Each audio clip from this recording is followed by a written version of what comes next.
जय श्री कृष्ण। आज हम मीराबाई के पावन चरित्र में सांप के पिटारे की कथा सुनेंगे।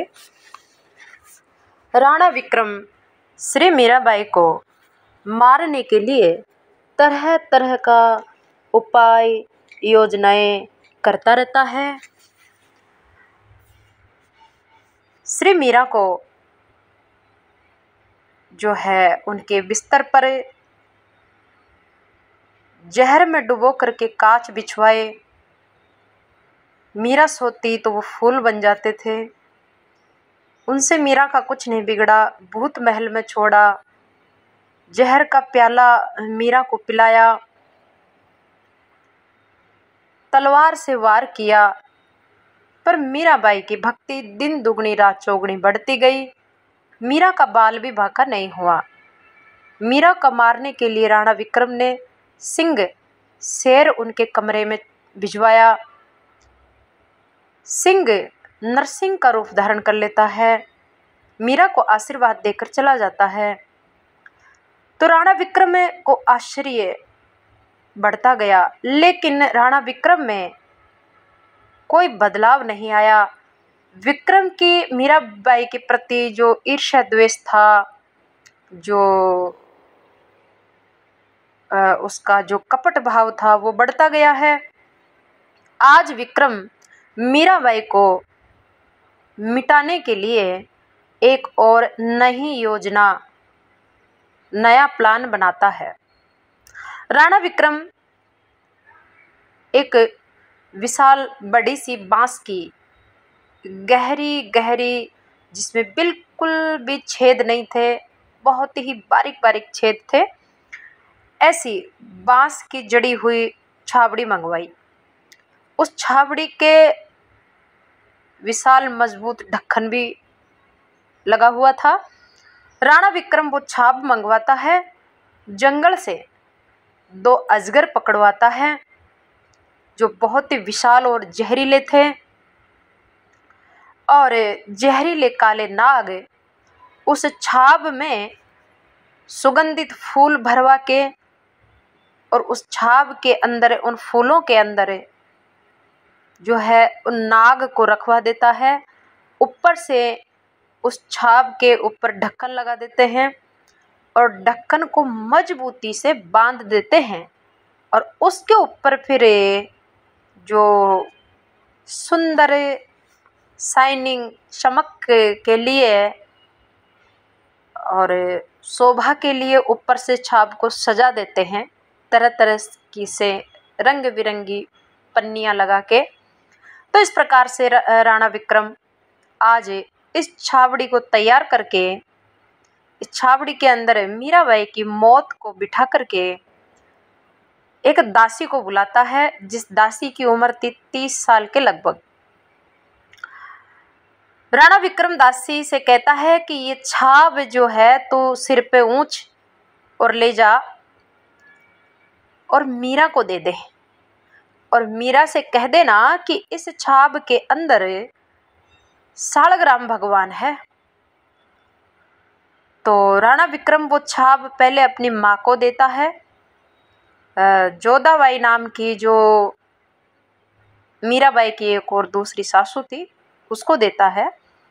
और वो सासू फिर दासी को देती है।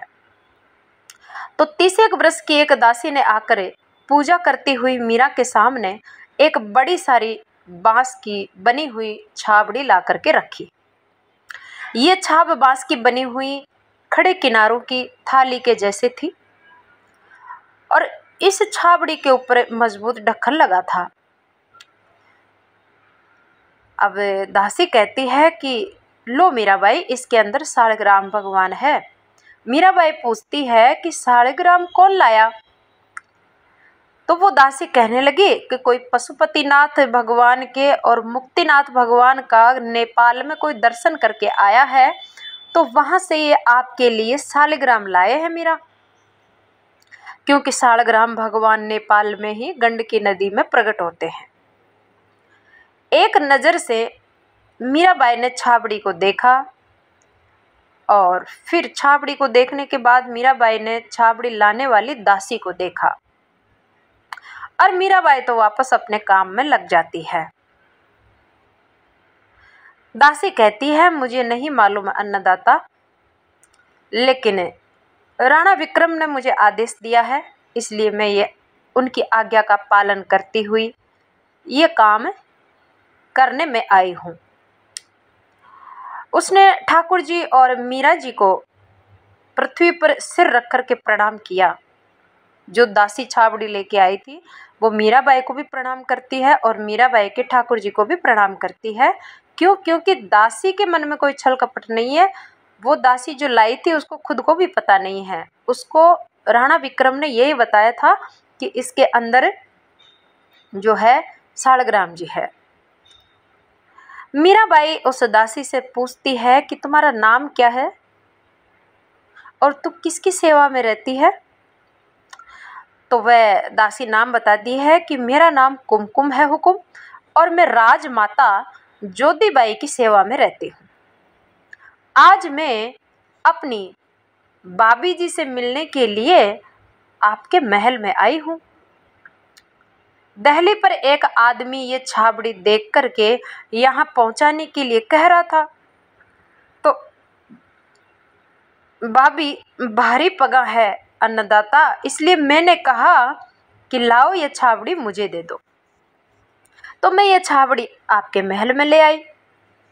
बहुत समय से आपके दर्शन नहीं हुए थे मीराबाई, इसलिए मुझे बहुत लालसा थी कि मैं आपसे मिलूं, आपके दर्शन करूं। तो आज माता रानी ने मेरी इच्छा पूरी कर दी, आपके दर्शन हो गए। ऐसा कहकर के वो जो दासी है जो कुमकुम छाबड़ी लेके आई थी, मीराबाई को ढोक देकर हाथ जोड़कर आंखों में आंसू भर के वो कहने लगी, सरकार हम तो गरीब आदमी हैं, आप लोगों की सेवा करके हम पेट भरते हैं।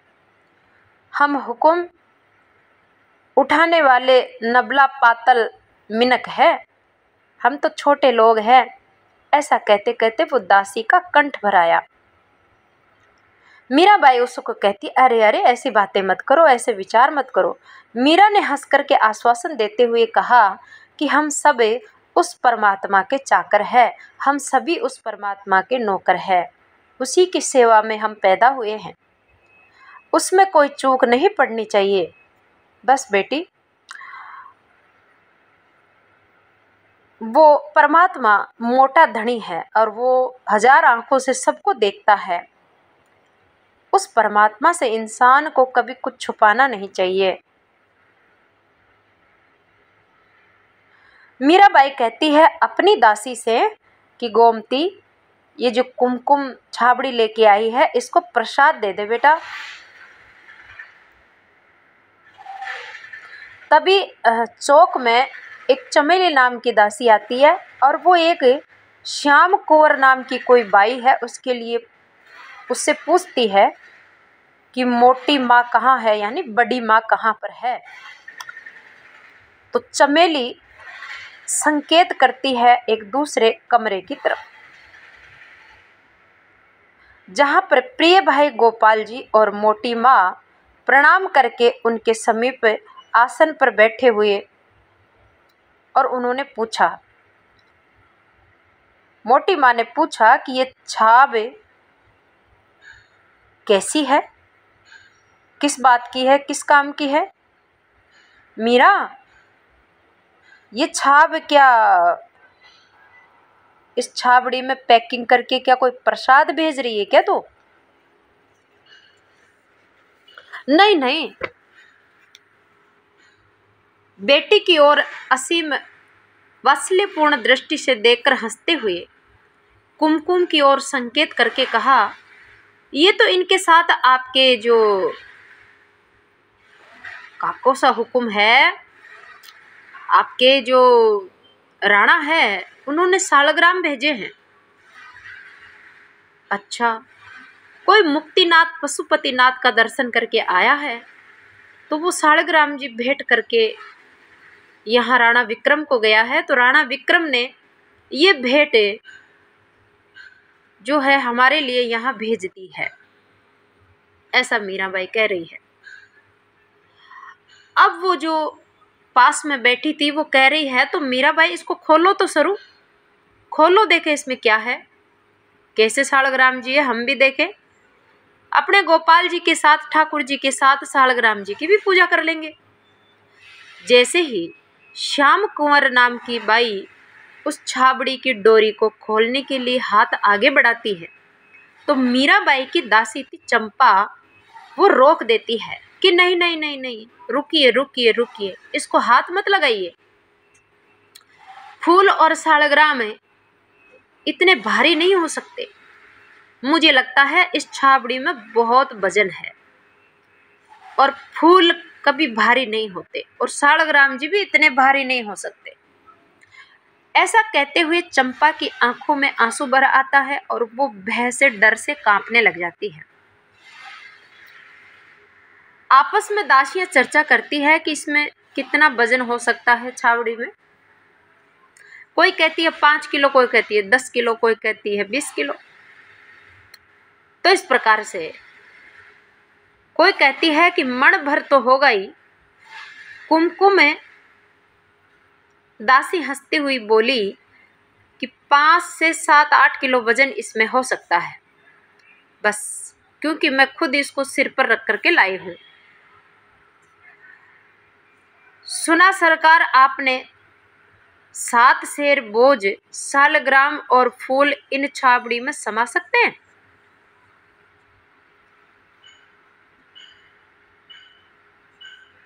कहती है कि तू तो बावड़ी है। मीरा ने श्याम कुंवर बाई की ओर देखकर हंसते हुए कहा, यह हमारी चंपा कितनी बावड़ी है। राणा विक्रम की तरफ से अगर हवा भी आ जाती है ना, तो ये बैम की मारी मरने लग जाती है, डरने लग जाती है। मीराबाई चंपा से कहती है, चंपा इतना बैम मत किया कर तू, बैम करते करते पागल हो जाएगी, बैम की कोई दवा नहीं होती है बेटा। मीराबाई श्याम कुंवर से कहती है कि तुम खोलो इस छाबड़ी को। श्याम कुंवर बाई सा खोलने लगी तो कुमकुम दासी हाथ बढ़ाकर कहती है कि ये छाबड़ी बहुत ही मजबूती से बंधी हुई है, इसलिए आप रहने दीजिए, आपके हाथ छिल जाएंगे, लाइए मैं खोल देती हूँ। ऐसा कहकर के जो कुमकुम दासी थी, जो छाबड़ी लेके आई थी, वो उस छाबड़ी को खोलने लगती है। मीराबाई ने उसको आशीर्वाद दिया था और प्रसाद दिया था, उस प्रसाद को हाथों में ले रखा था। प्रसाद को कुमकुम पल्ला से बांध देती है और फिर अपने हाथों से उस छाबड़ी की रस्सी डोरी को खोलने लगती है। डोरियों का गुच्छा एक और खोल कर रख दिया।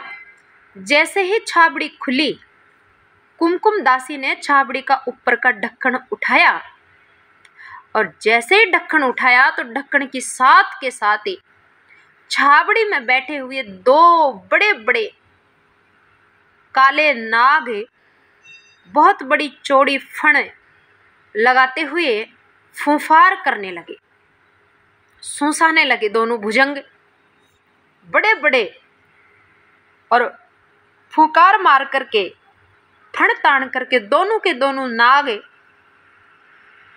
1-1 2-2 हाथ लंबाई में खड़े हो गए। मीराबाई की सारी दासियां चिल्लाने लगी, चीखने लगी, और ढक्कन खोलने वाली जो दासी थी वो तो बेहोश हो गई, अचेत हो गई वो, और गिर पड़ी वहीं पर। लेकिन मीराबाई उन दोनों भुजंगों को देख करके मुस्कुरा रही थी। मीराबाई को ऐसे लग रहा था जैसे कोई बच्चों का खेल हो रहा हो।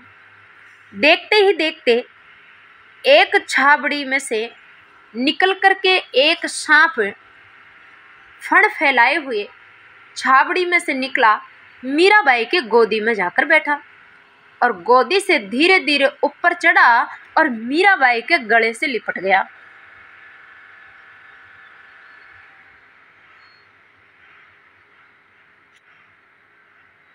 अब जो दासियां थी वह चिल्ला उठी। मीराबाई कहती है, अरे डरो मत, डरो मत, देखो देखो देखो देखो। पलक झपकते ही छाबड़ी में बैठा हुआ एक दूसरा जो सांप था वह भी सरक करके मीराबाई की गोदी में आ जाता है और दूसरा वाला सांप सालग्राम जी का रूप धारण कर लेता है। पहला वाला सांप जो मीराबाई के गले में जाकर लिपटा वो नौसर हार बन जाता है। बहुत ही सुंदर हार बन करके मीराबाई के गले से लग जाता है। हार के रूप में प्रणीत हो जाता है, वो हार ही बन जाता है। और दूसरा वाला सांप सालग्राम के रूप में प्रणीत हो जाता है, बदल जाता है। दासियां देखकर आश्चर्यचकित हो पड़ी। गोमती नाम की दासी कुमकुम बाई को जो बेहोश होकर पड़ी थी उसको पंखा करने लगती है। बेचारी डर के मारे अचेत हो गई। मीरा का निश्चिंत ठंडा स्वर सुनकर मानो सबकी शरीर में प्राणों का संचार होने लगा, क्योंकि मीराबाई सबको आश्वासन देने लगी, हिम्मत देने लगी। चमेली नाम की जो दासी है बस दुखी होकर के कहने लगी कि अरे ये जो छाबड़ी लेके आई है ना, इसको पानी मत पिलाओ। हाँ, ये अपने माथे पर रख करके मौत लाई है हमारी बाईसा के लिए। हमारा वहम झूठा नहीं था, हमने सही कहा था ना कि राणा विक्रम अच्छी चीज भेज ही नहीं सकता। लेकिन हमारी सरकार इतनी भोली है कि ये गलत को भी सही मान लेती है। ऐसे बात मत कहा कर चमेली, मीराबाई कहती है। अरे ये बेचारी तो कुछ जानती नहीं थी, ये जानती होती तो छाबड़ी की डोरी थोड़ी खोलती। इसके मन में कोई कपट नहीं था। यदि जानती भी तो क्या अपना क्या बिगड़ गया। इसको चरणामृत दो, चरणामृत दो। तो मीराबाई ठाकुर जी का चरणामृत वो बेहोश जो हो गई थी उस दासी के मुंह में देते ही उसको होश आ जाता है। अतः प्रेम और स्नेह पूर्वक दोनों हाथों से छाबड़ी में फूलों के ऊपर रखे हुए सालग्राम भगवान को उठाते हैं। एक बार मीराबाई सिर से लगाती है और फिर सिंहासन पर पधरा देती है और सालग्राम भगवान से कहती है, हे मेरे प्रभु, आपने कितनी करुणा और कृपा की है इस दासी पर।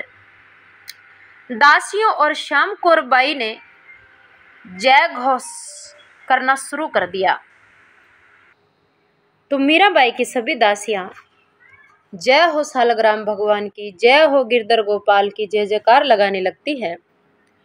कुमकुम को चेत आता है तो एक बार वह भावपूर्ण दृष्टि से सबकी ओर देखती है। सबकी नजरों से झरती हुई उपेक्षा को देखकर के वह एकाएक मीराबाई के चरणों में अपना सिर रख कर के रोने लग जाती है और वह कहती है, अन्नदाता हुकुम, मैं नहीं जानती थी कि इस छाबड़ी में ये सांप है। अन्नदाता हुकुम, मैं निर्दोष हूँ, मैं आपकी गाय हूँ, मेरे ऊपर दया करें, मुझे नहीं खबर थी। मीराबाई की दासी पूछती है कि ये छाबड़ी तेरे को दी किसने थी, ये बता।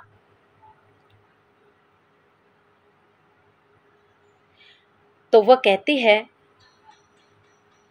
मैं उसे नहीं पहचानती हूँ भाई साहब।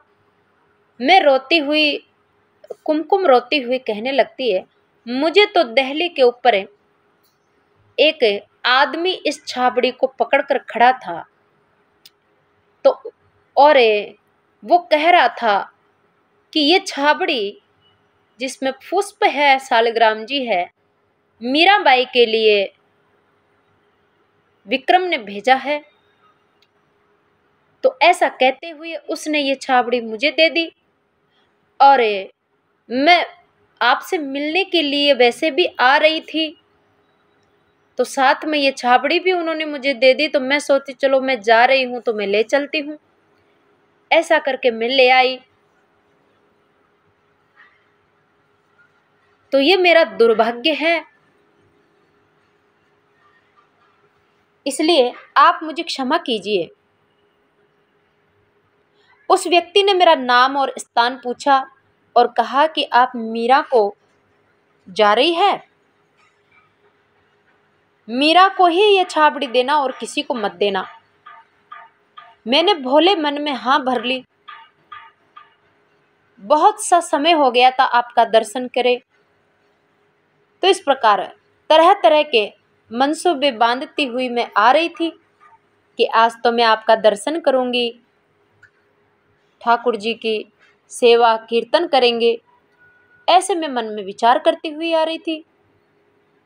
एक क्षण रुक करके उसका गला भरा आता है और वह कहने लगती है, मैं क्या जानती थी इस सर पर मैं मेरी मालकिन की मौत लेके जा रही हूँ, वहां प्रसाद के बदले दंड पाने का साजो सामान लिए जा रही हूँ।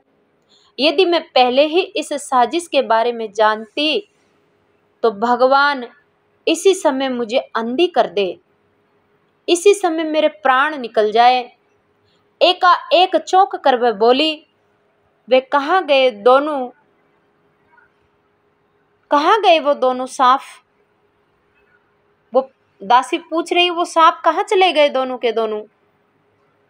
क्योंकि वो तो बेहोश हो गई थी, उसको पता ही नहीं सालग्राम जी बन गया और हार बन गया। मीराबाई सालग्राम जी को दासी के हाथ में देती हुई कहती है कि ये पकड़, एक तो ये रहे सालग्राम भगवान, और दूसरे हाथ में मीराबाई अपने गले से सुंदर चमचमाता हुआ हार उतार कर देती है और कहती है कि तू डरे मत, मेरा सांवरिया बहुत ही सामर्थ्यवान है। मैं जाकर काको साहब को पूछती हूँ कि ये क्या आप बदतमीजी की है आपने मेरे साथ? इतने दिन दूर से ही सुनती थी मैं आपके बारे में, आज मैंने आंखें देख ली है आपकी करतूत। ऐसा कह रही है श्याम कुंवर बाई। राणा जो विक्रम है वो श्याम कुंवर का काका लगता है।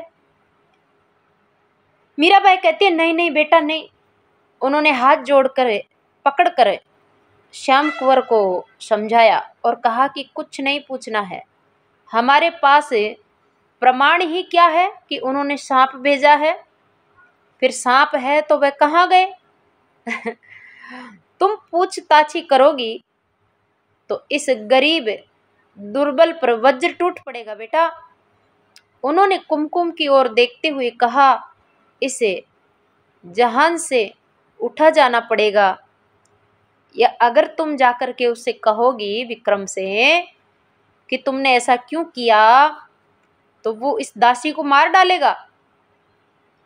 वह हंसती और कहती है, अपने यहाँ तो सालग्राम प्रभु पधारे हैं, उत्सव मनाओ और जोशी जी को बुला करके सालग्राम भगवान की प्राण प्रतिष्ठा कराओ, मुहूर्त निकलाओ। अन्नदाता मेरा क्या होगा, ऐसा कहकर के कुमकुम रोने लगती है। जो ये प्रसाद पल्ले से न बंधा होता तो वे नाग अवश्य ही मुझे डस लेते। वहां जाकर क्या अर्ज करूं मैं, केवल यही कहना कि छाब में कुंवारिणीसा के पास रख आई हूं और ये अर्ज कर दिया कि सालग्राम भगवान फूलों के हार है, इच्छा हो तो अभी जाओ और इच्छा हो तो उत्सव के बाद प्रसाद पाकर जाओ, जैसे मन माने वैसा करो। मीराबाई ने कहा, प्रसाद लेने मैं फिर हाजिर हो जाऊंगी भाई साहब, अभी तो मैं महारानी साहब की दहली पर वह यमदूत मेरी प्रतीक्षा कर रहा होगा ना राणा विक्रम।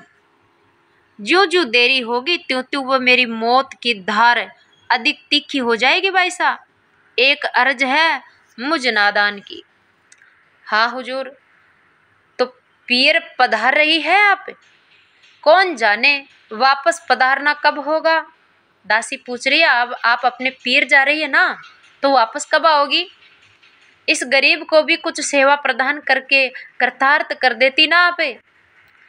बिल्ली के भाग से छींका टूटा भी तो कुत्ते से सामना हो गया, दासी कह रही है कि आप यहाँ चित्तौड़ में आई तो हमारा भाग्य खुला, भाग्य का छीका टूटा, लेकिन राणा विक्रम रूपी जो कुत्ता है वो इस छीके में विघ्न बन गया है। न जाने किस जन्म का पाप उदय हुआ कि ऐसे कार्य में मैं निमित्त बनी हूँ।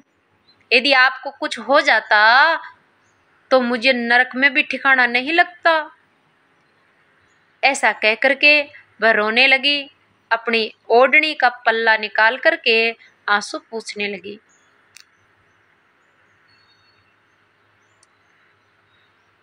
मेरी सेवा क्या है भाई? सेवा तो ठाकुर जी की, उनको जो नाम अच्छा लगे, बैठते उठते काम करते हुए बस उनका नाम जप करो। मीराबाई कहती है, जीभ को ठाली मत रहने दो, दूसरी फालतू की बातें मत करो। ये कोई कठिन काम नहीं है, पर आदत नहीं होने से आरंभ में कठिन लगेगा, आदत बन जाएगी तो लोग घोड़े ऊंट पर भी तो बैठकर चलते हैं ना। जब शुरू में घोड़ा और ऊंट पर बैठते हैं, गाड़ी पर बैठते हैं तो डर लगता है, बैलेंस नहीं बनता, लेकिन बार बार बैठने पर फिर अभ्यास हो जाता है। ऐसे ही भगवान का नाम शुरू में लेते तो मन नहीं लगता है, लेकिन जब बार बार लेते हैं तो अभ्यास हो जाता है। इसलिए मेरी सेवा तो छोड़ो और तुम भगवान का नाम लिया करो, ऐसा मीराबाई दासी को समझा रही है। मुझे भी एक ठाकुर जी दे दो भाई साहब। कुमकुम शर्मा कर संकोच से अटकती हुई वाणी में मीराबाई से कहने लगी, क्या मैं इस लायक नहीं हूं हुजूर? मेरे ऊपर भी दया दृष्टि कर दो, छोटे से ठाकुर जी दे दो ना मुझे भी। मैं योग्य तो नहीं हूं, पर हुजूर की कृपा दृष्टि हो जाए तो मैं भी ठाकुर जी की सेवा करूं। उसकी बात सुनकर के मीरा एकदम प्रसन्न हो जाती है और उसकी पीठ पर हाथ रखकर बोली, तू बहुत भाग्यशाली है कि तेरे दिल में ठाकुर जी की सेवा करने की इच्छा जागृत हुई। बहुत भाग्यशाली है तू। अभी इस समय तो जा बेटा, प्रसाद लेने आएगी ना, उस समय जोशी जी का नाम और भगवान में जो जोशी जी अपने मंदिर में सेवा करते हैं, वहां पर भगवान का नाम और ठाकुर जी दोनों ही मैं तुम्हें दे दूंगी। एक बात का ख्याल रखना, भगवान के नाम में सारी मुसीबतों के फंद काटने की शक्ति है। यदि तुम उसे पकड़े रहोगी तो आगे से आगे रास्ता सुलझता जाएगा। वह स्वयं भी तो आकर तुम्हारे हृदय में, नैनों में और घर में डेरे में बस जाएंगे। आज मेरा भाग्य खुल गया, ऐसा कहते हुए वह मीराबाई के चरणों में सिर रख देती है और उसके नेत्रों में आंसू की बूंदें टपकने लगती है। मीराबाई के चरण भीग जाते हैं आंसुओं से, मानो हर श्रृंगार के फूल झर रहे हो। आज कैसा उत्सव है। इतने में मीराबाई की ननद उदय कुंवर बाईसा आती है। आकर मीराबाई को ढोक देकर पूछती है, आज कौन सा उत्सव है भाभी? अरे आज सालग्राम प्रभु पधारे हैं भाई साहब, आपने प्रसाद आरोग लिया क्या? कहा, मेरे यहाँ जो प्रसाद पहुंचाने आए उनसे मैंने पूछा कि आज किसका उत्सव है, उन्होंने कुछ भी बताया नहीं। तब मैंने अपने यहाँ सबसे कहा कि ये प्रसाद तुम लोग जो पालो, मैं तो मीराबाई के पास जाकर के, भाभी के पास जाकर उन्हीं के हाथों से प्रसाद खाऊंगी आज। मीराबाई की ननद उदाबाई कहती है, मैं आपकी छोरी हूँ, आपकी बेटी हूँ भाभी। मीराबाई लाड करती हुई मीरा ननद से कहती है, पधारो भाई साहब, विराजो, अपन साथ साथ ही जीवेंगे। गंगा और श्याम कुंवर बाई साहब कहाँ गई?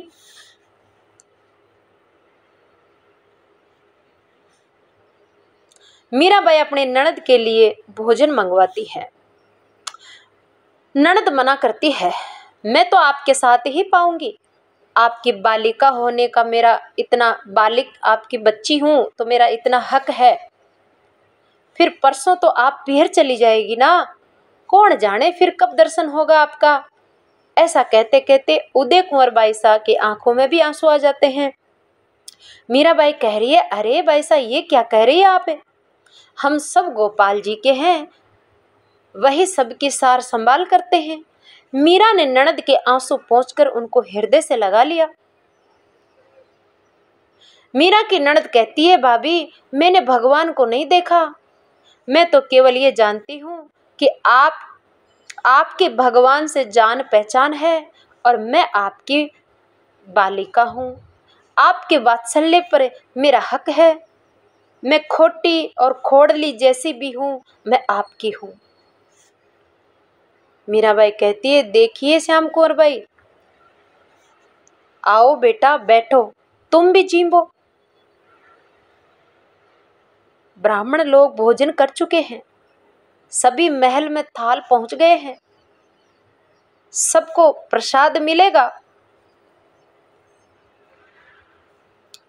मीराबाई पूछ रही है, प्रसाद सबको दे दो। अब दासियां कहती है, हाँ हुकुम, सब हो गया है, अब आप भी ग्रहण कर लीजिए। इधर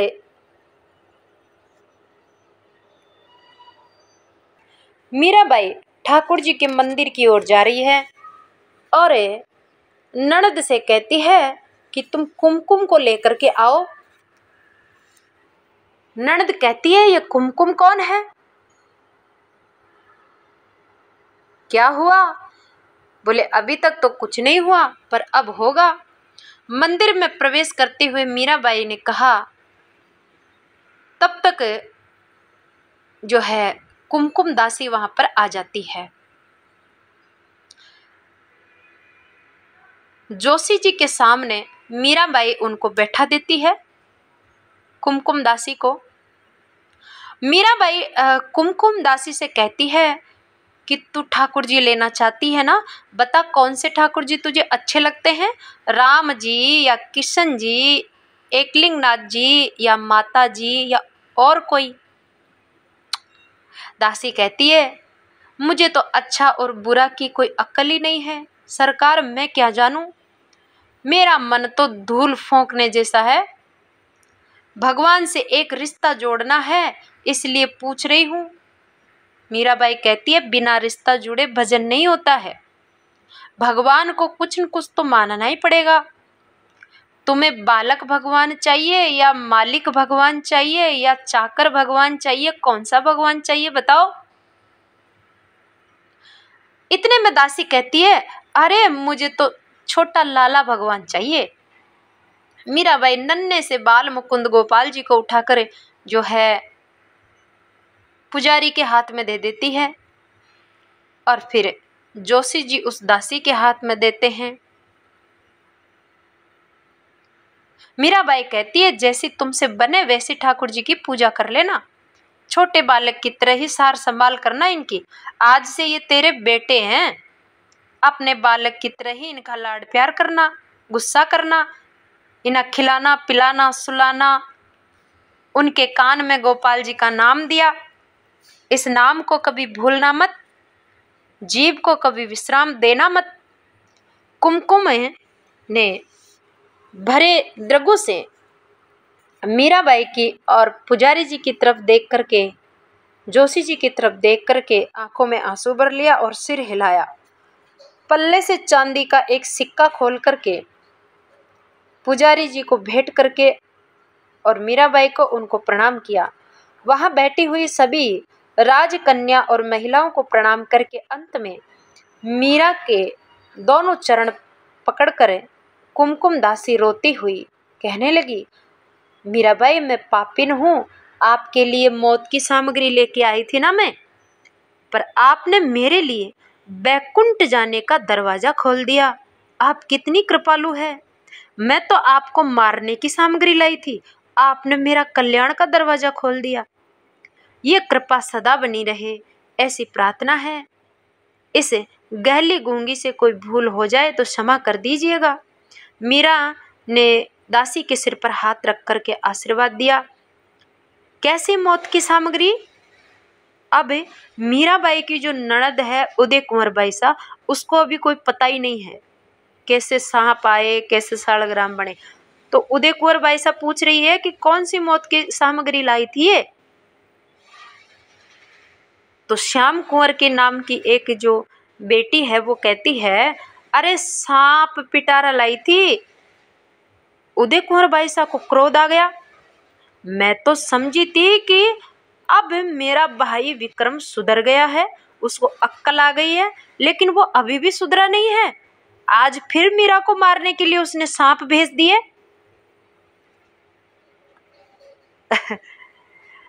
उदय कुंवर बाई सा जो राणा विक्रम को बहुत सारी गालियां देने लगी, कुत्ता, तरह तरह की गालियां देने लगी।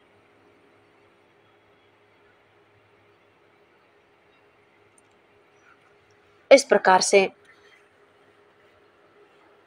उदय कुंवर कहती है, मैं जाकर पूछती हूं कि ये क्या किया उसने। मीराबाई कहती है, नहीं नहीं भाई साहब, आप मत जाओ और कुछ भी मत कहो, कुछ भी पूछो मत उनसे। सोते बैठे लड़ाई हो जाएगी। क्यों? क्योंकि मीराबाई के पियर से उनका भाई और भतीजा कई दिन से मीराबाई को लेने के लिए यहाँ आया हुआ है। तो अगर मीराबाई के भाई और भतीजा को ये पता चल जाएगा कि आज राणा विक्रम ने मीराबाई को मारने के लिए सांप भेजा, तो फिर युद्ध हो जाएगा।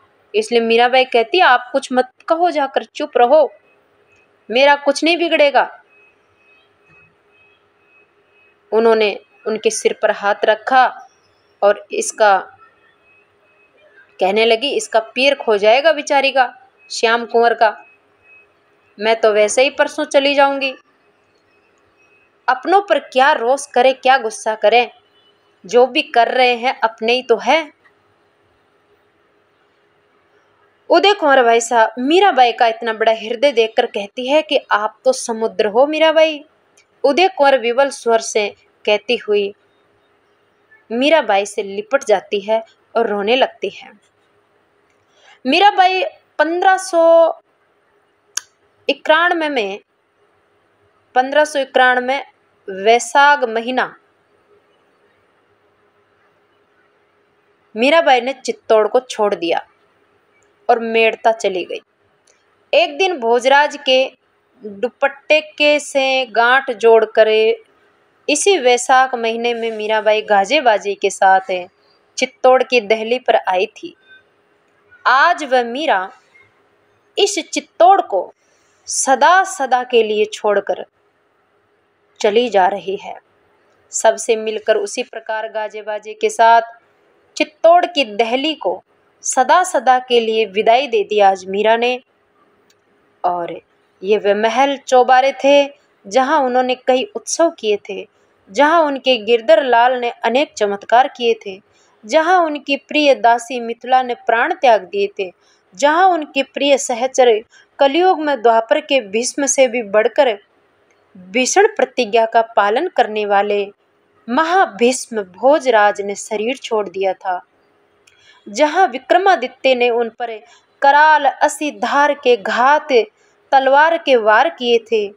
आज मीरा उस चित्तौड़ को छोड़ करके जा रही है, जहां थे कितने ही विरोधी लोग, कितने ही सहायक।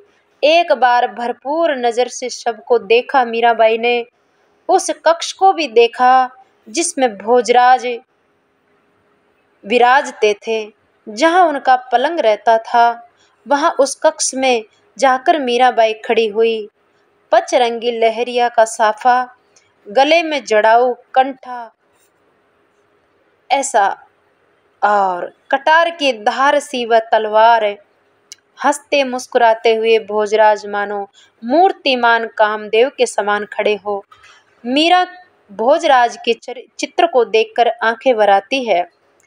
सीख बस को मीराबाई भोजराज के चित्र के सामने खड़ी होकर कहती है, मुझे माफ करो महाराज कुमार, मैं तुम्हारे पीछे पीछे तुम्हारे पल्लू से बंध करके यहाँ चित्तौड़ की दहली पर मैं आई थी, लेकिन आज मैं यहाँ से वापस विदा हो रही हूँ। आप मेरे सखा हो, मेरे मित्र हो, मेरे सुदृढ़ कवच हो। आपने मेरी भक्ति में बहुत सहयोग किया है, आपने मेरी बहुत रक्षा की है। मुझसे जो भी भूल चूक हुई है उसके लिए मुझे अपराध को क्षमा कीजिएगा, उनके लिए क्षमा प्रार्थना करती हूँ मैं। ऐसा कहते हुए मीराबाई धरती पर माथा रख करके अपने पति भोजराज के चित्र को प्रणाम करती है। मीरा कहती है, मैं अभागिन आपको कोई सुख नहीं पहुंचा पाई, कोई सेवा नहीं कर सकी आपकी। अपने अशेष गुण और धीर गंभीर स्वभाव से आपने मेरी सेवा की, सहायता की, मेरी रक्षा की। आपने मुझे हाथ नहीं लगाने की भीष्म प्रतिज्ञा की और अंत तक उस प्रतिज्ञा को आपने निभाया। उसके बदले में मैं अकिंचना आपको क्या दे सकती हूँ, किंतु हे मेरे मित्र, हे मेरे स्वामी, आप समर्थ है, वे देंगे। मेरे गिरधर समर्थ है, मेरे स्वामी समर्थ है, वे देंगे आपको अपनी इस दासी की सहायता का प्रतिफल। आपका मंगल हो, आपका मंगल हो, आपका मंगल हो मेरे सखा, आपका मंगल हो। ऐसा कहकर मीराबाई की आंखों में आंसू भर आते हैं। वह अपने पति भोजराज को चित्र को प्रणाम करके पुनः सिर झुकाती है और फिर जो है वहाँ से चलती है। बहुत देर से उनके पीछे चंपा दासी खड़ी थी। अब उसने कहा, बाईसा हुकुम, नीचे पालकी आ चुकी है, सबसे मिलने पधारें। आसो पहुंचकर मीरा उस कक्ष से बाहर आई। आवश्यक सामान गाड़ियों और ऊँटों में लदकर जा चुका था। अनावश्यक सामान जहाँ तहाँ पड़ा था। अपने सेवक सेविकाओं में जो यहाँ रह सकते थे उन्हें आवश्यक भूमि, द्रव्य, आवास देकर के मीरा उनके जीविका का प्रबंध करके गई थी। मीराबाई के जितने भी अंग रख सकते दास दासियां थी, सैनिक थे, उनमें से कुछ तो चित्तौड़ ही रहने वाले थे और कुछ उनके साथ गए थे।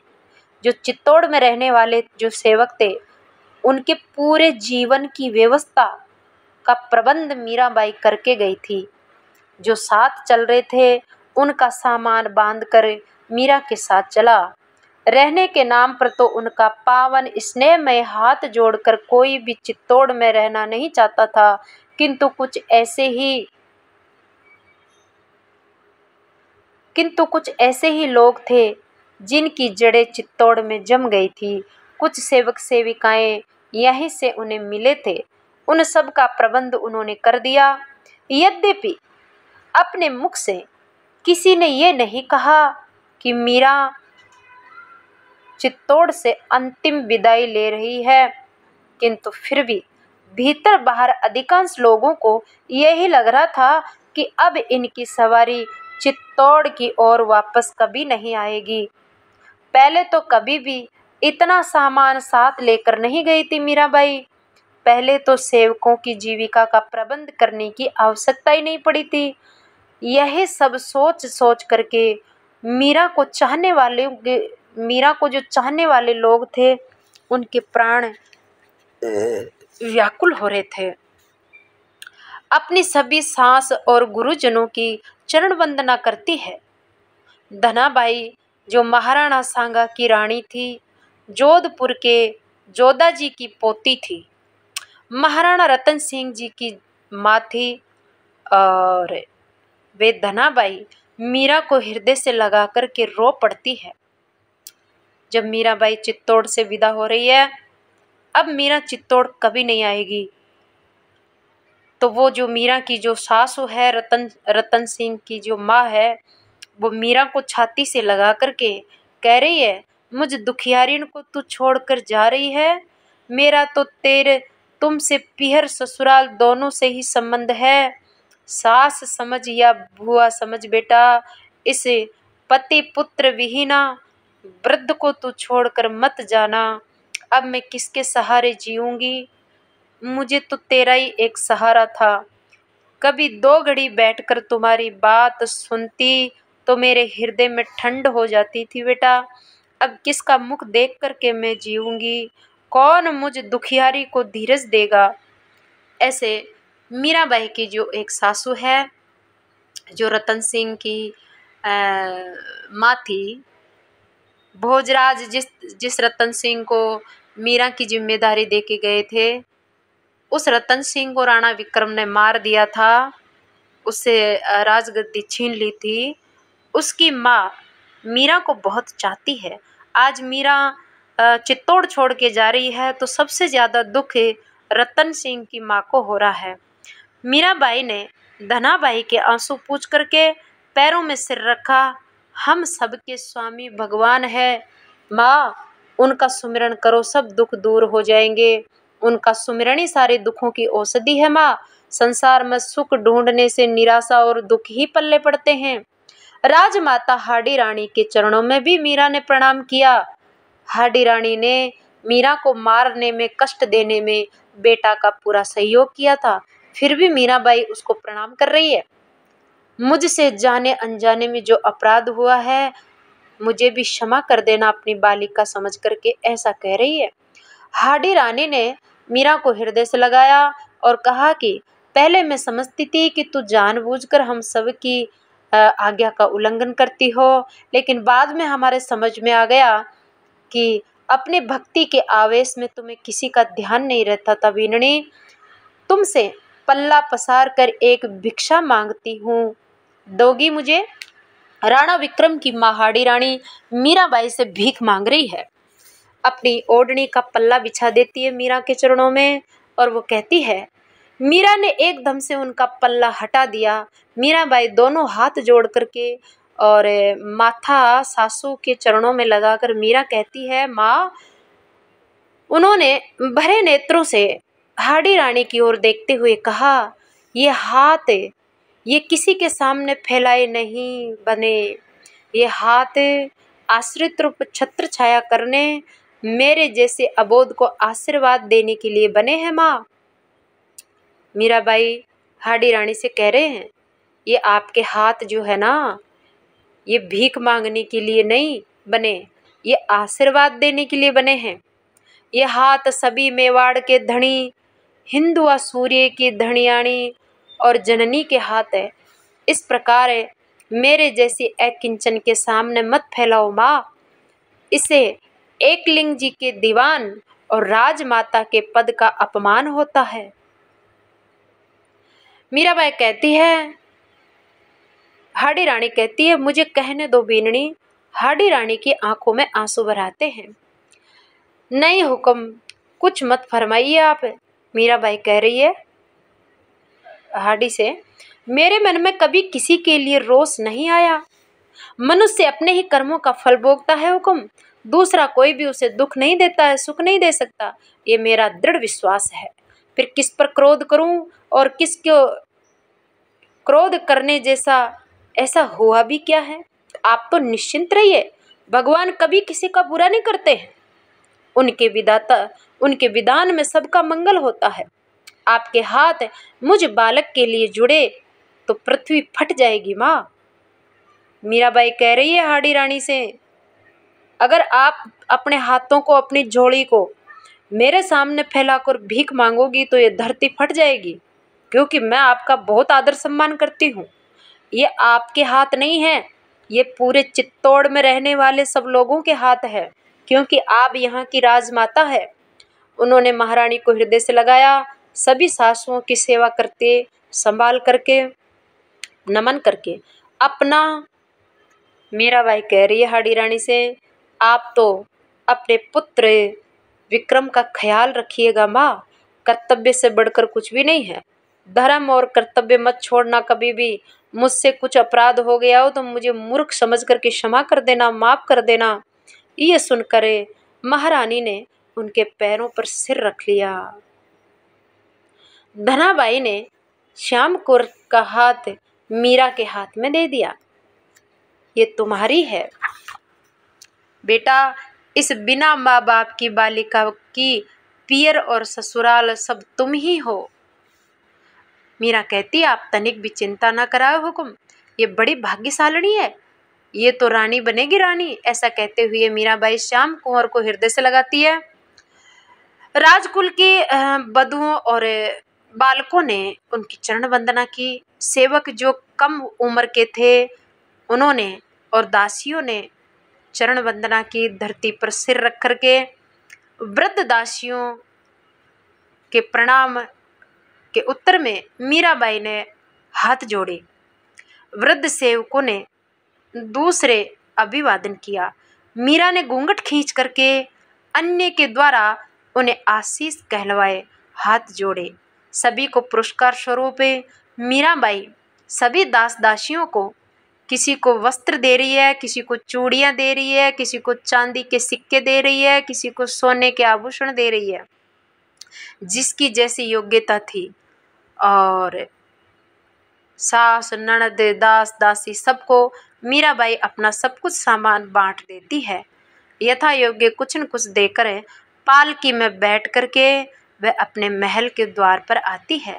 हाथ जोड़कर उन्होंने महल की दहली पर एक बार सिर रख करके पुनः प्रणाम किया, क्योंकि आज चित्तौड़ के इस महल की दहली पर मीरा का अंतिम प्रणाम है।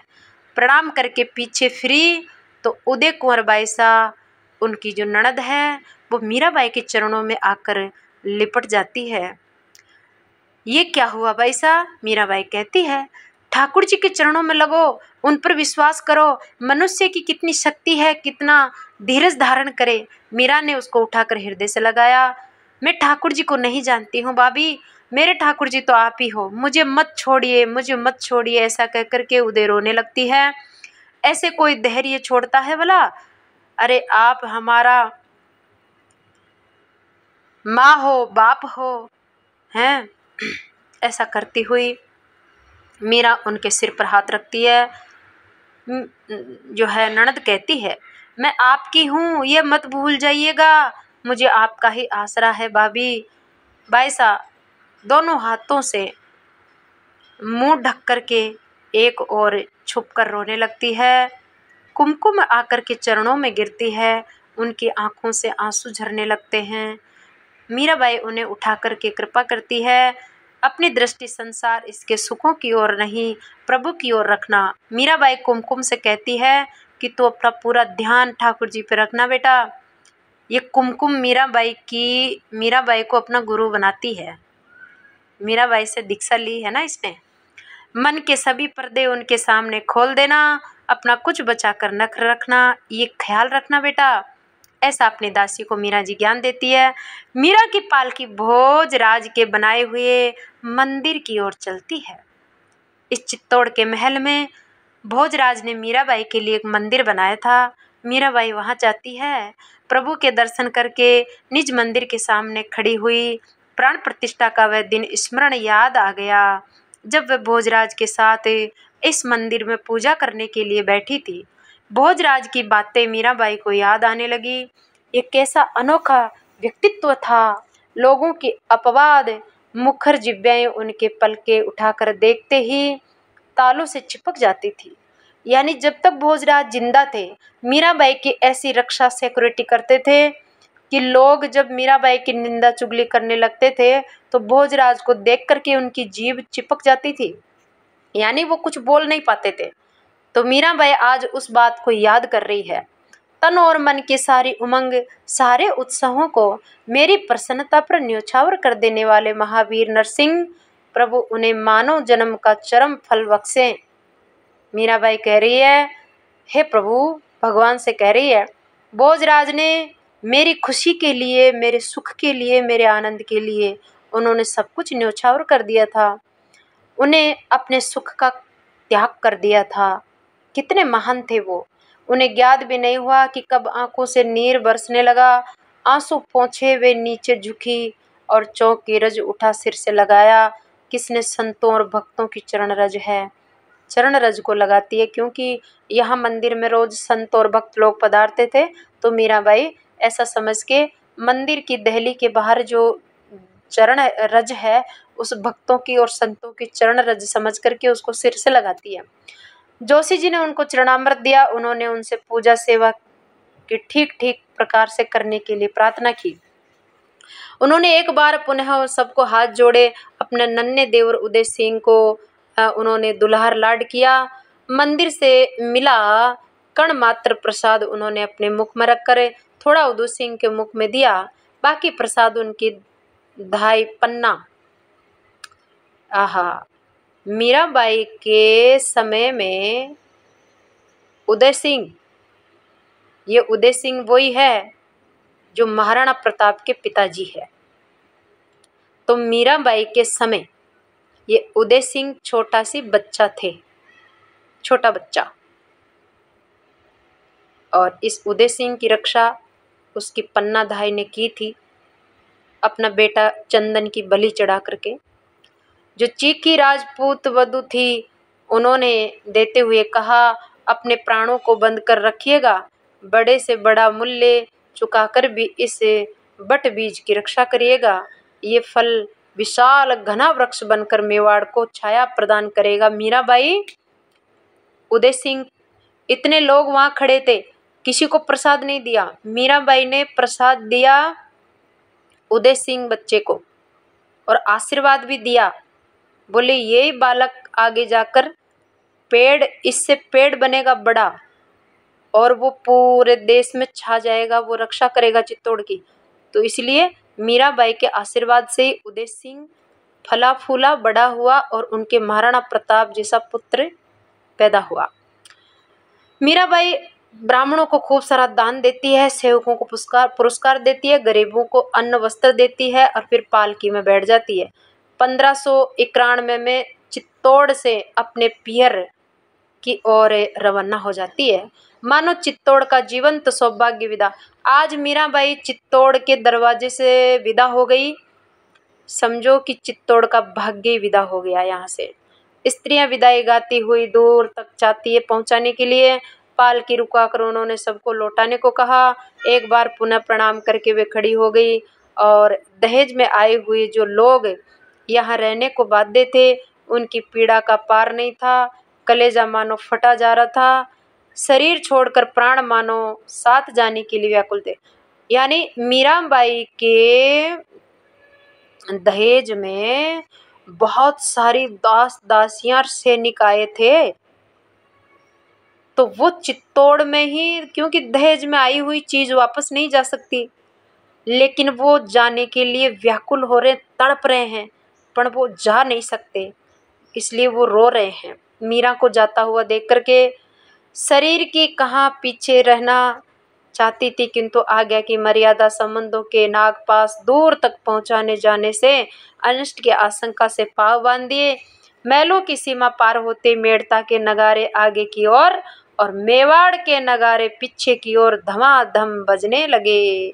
आगे मीराबाई का स्वागत हो रहा। पीहर में चील के निशाने से सुशोभित राठौड़ों का पचरंगी एक लिंगनाथ जी का ध्वज फहरा रहा है। महाराणा उमराव और नगर के बाहर तक पहुंचाने पधारे हैं। दासी ने पर्दा उठाया, हाथ जोड़कर वे झुके और बोले, खम्मा गणी, खम्मा गणी। मीरा ने हंसकर हाथ जोड़े, सदा के लिए विदा दीजिएगा अपनी इस खोटी भौजाई को, अब ये आपको कभी कष्ट नहीं देगी। राणा विक्रम से मीराबाई कह रही है, आपकी ये भौजाई अब कभी भी आपको दुख नहीं देगी, कष्ट नहीं पहुंचाएगी। मुझे जाने अनजाने में जो भी अपराध हुआ उसको क्षमा कीजिएगा। महाराणा घबरा कर बोला, ये क्या फरमाती है भाभी? अरे कान के खातिर तो कुछ कभी कभार अर्ज कर देता, उसके लिए तो मुझे क्षमा मांगनी चाहिए। भगवान आपको मुसीबत बख्शे, भगवान आपको आशीष दे। मीराबाई हाथ जोड़ करके राणा विक्रम को भी जो है प्रेम से मधुर शब्दों में उसको भी आशीर्वाद देती है। इस प्रकार से बहुत सारे लोग जो है मीराबाई को विदा कर रहे हैं। मेड़ता के श्याम कुंज में पुनः आबाद हुआ 30 वर्ष की उम्र में मीराबाई ने चित्तौड़ का परित्याग कर दिया और पुनः मेड़ता में पधार गई। पियर में श्याम कुंज में उनका ठाकुर जी का मंदिर है। पियर में उनके हितैषी सज्जनों, चाकरों, दासियों को मानो बिना मांगे वरदान मिल गया हो। सब ही आनंद विभोर हो गए।